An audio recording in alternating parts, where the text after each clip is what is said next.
ingin anak-anak bisa menerapkan kawin.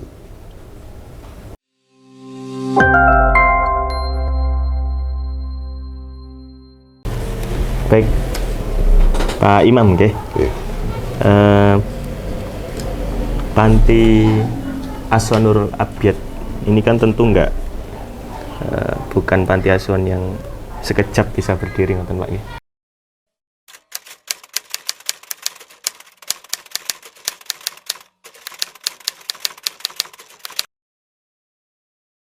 Panti ini berdiri di bawah Yayasan Bunga Bangsa Malang, yang didirikan oleh beberapa tokoh kita. Waktu itu ada 9 orang.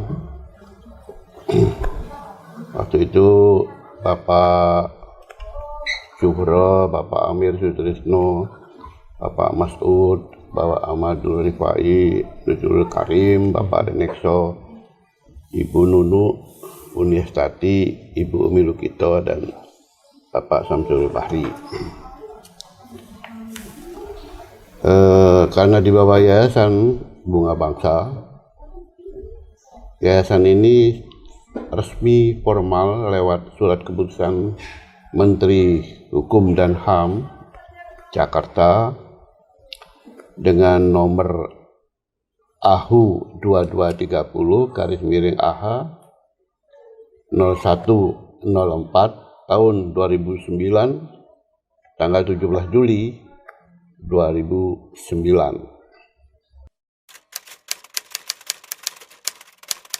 Itu ingin menciptakan generasi yang amanah, jujur, cerdas, dan beraktivitas, berakhlak, akhlakul karimah. Yang kedua, para pembina ingin mendidik anak asuh yang disesuaikan dengan bakat dan kemampuannya, sehingga pada saatnya mereka dapat hidup mandiri pada kehidupan yang akan datang. Dan ketiga, panti ini menjalin kerjasama antar panti asuhan se-Malang Raya untuk membangun generasi yang kuat, sehat, dan beriman. Kemudian kita punya moto. Moto kita itu ingin anak-anak bisa menerapkan moto kawin. Moto kawin. Kawin ini artinya yang K, kekuatan meningkatkan kapasitas iman. Yang pertama itu. Jadi kita mendidik kekuatan meningkatkan kapasitas iman. Implementasinya itu pengajian-pengajian dengan pengajian agama setiap hari itu. Yang A, kita menerapkan, mengimplementasikan kawin tadi. A-nya adalah mereka harus wajib aktif beribadah, khususnya sholat 5 waktu. Kemudian panti asuhan kita ini juga menganut untuk wirid garis miring berdoa,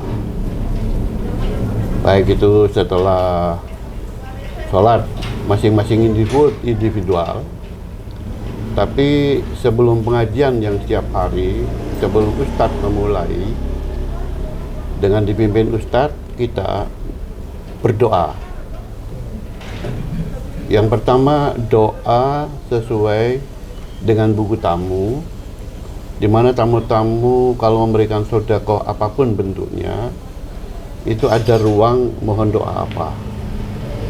Ya, tentunya banyak variasi doa-doa yang ingin mereka sampaikan, yang ingin supaya anak panti atau kita Panti Nurul Abyad ini bisa mendoakan mereka gitu. Jadi itu kawin, KIW. Kemudian I-nya kita mengajarkan pada anak harus yang pertama ingat orang tua. Kalau mereka masih punya bapak ibu, ya tetap mengabdi, patuh, Kalau Nun Sewu kalau sudah seto meninggal ya kunjungi kuburannya, berdoa di kuburannya. Ingat kepada orang tua.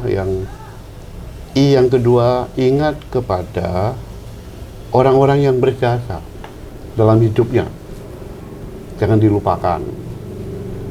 Mereka kita tanya karena ingat-ingat kamu mulai dari kecil sampai sekarang ini orang-orang yang berjasa itu siapa? Jangan dilupakan ini. Nah, yang ketiga, ingat yang ketiga, kita harus ingat terhadap kematian. Kita pasti insya Allah mati dalam keadaan dan waktu yang kita tidak tahu. Dan apa yang harus dipersiapkan untuk menuju kematian. Jadi kawin KWI, kemudian N-nya itu mereka kita motivasi harus ada niat. N-nya niat yang kuat untuk melaksanakan KAWI tadi. Ada kekuatan niat. Ini ajaran kita kepada anak-anak.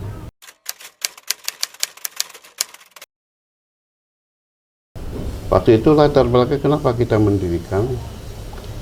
Mohon maaf, ada guru-guru sebelah kita itu ada sekolah dasar negeri. Itu guru-guru mengeluh karena banyak orang yang tidak mampu membayar SPP ceritanya. Kami minta datanya, waktu itu kita data anak-anak yang tidak bisa membayar SPP, terlambat, nunggak. Kami mencarikan dana, akhirnya kami lunasi semua. Dan akhirnya kami berpikir alangkah baiknya kita ini punya panti saja. Awal mulanya begitu. Akhirnya kita dirikan panti ini terbagi dua, ada panti yang asrama, harus wajib tinggal di asrama, dan panti yang non asrama.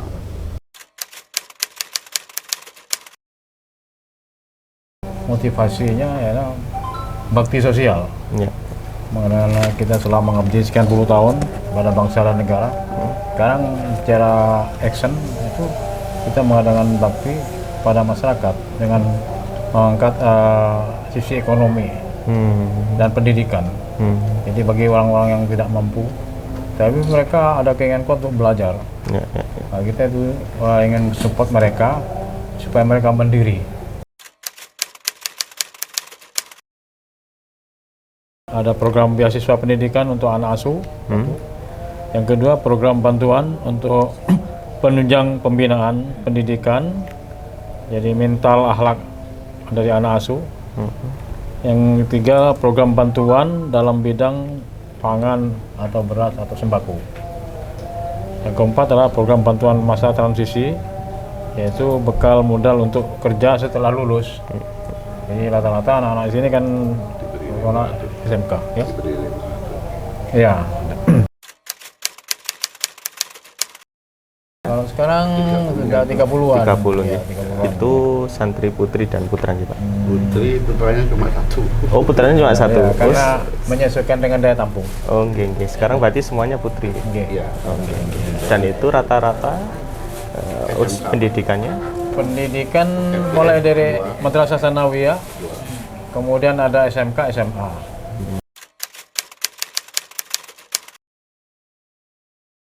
Itu tiap malam, dari malam Senin habis maghrib itu, ini ada 8 ustadz. 8 Itu sudah dibagi materi-materi daripada pelajaran itu. Ada yang fikih, ada yang tafsir, kemudian juga yang mengajarkan tarikh sejarah Islam. Sudah masing-masing ustadz itu punya spesialisasi. Jadi mereka punya nilai tambah di sini. Nilai tambahnya itu tadi, di samping mendapatkan keterampilan di sekolah, karena mereka rata-rata sekolahnya SMK, juga mendapatkan nilai plusnya itu pendidikan agama. Agamanya. Itu.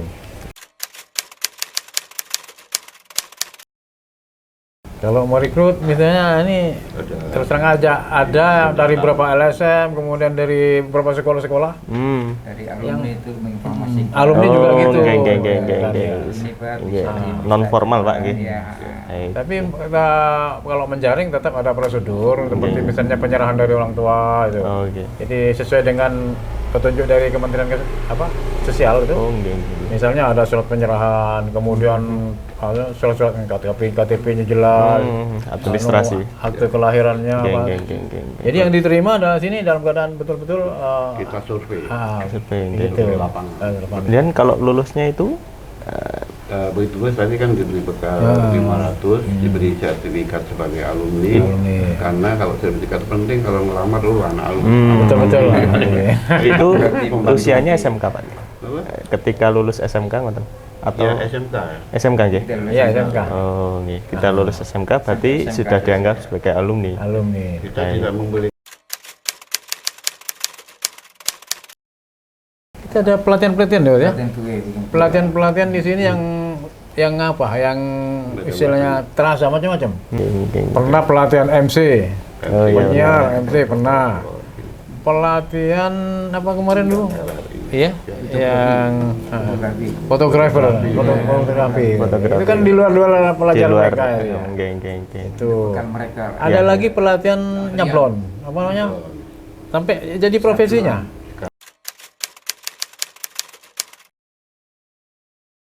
Pembina di sini itu kita komitmen anak-anak yang tinggal di sini bagaimana merasa nyaman, jangan sampai mereka itu merasa lebih menderita daripada di rumahnya masing-masing.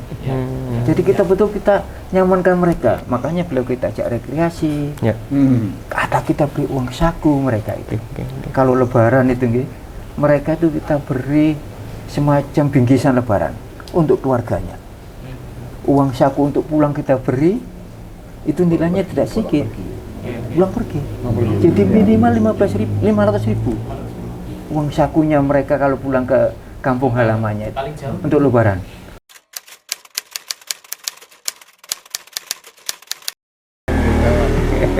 Mengedarkan teman-teman sekolah dinas, karena saya dari Pemda dulu.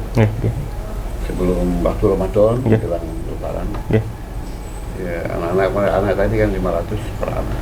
Ustadz per Ustadz 500. Kami ngedarkan untuk sumbangan, istilahnya zakat fitrah macam-macam. Setelah dicek di bank muamalat, keperluan kita sebenarnya 30 juta itu. Dan cek di bank muamalat 46 juta kita. Alhamdulillah tidak mengganggu. Allah menolong beliau. Bagi para agnia, Bapak Ibu semua yang ingin berdonasi untuk Panti Asuhan Nurul Abyad, bisa langsung datang ke alamat kami, Jalan Bendungan Sipura-Pura 1 nomor 8. Kalau ingin memberikan donasi untuk panti kami melalui transfer, silakan bisa berkontak dulu di telepon 0341 577 697 atau nomor HP 081 2357 5581.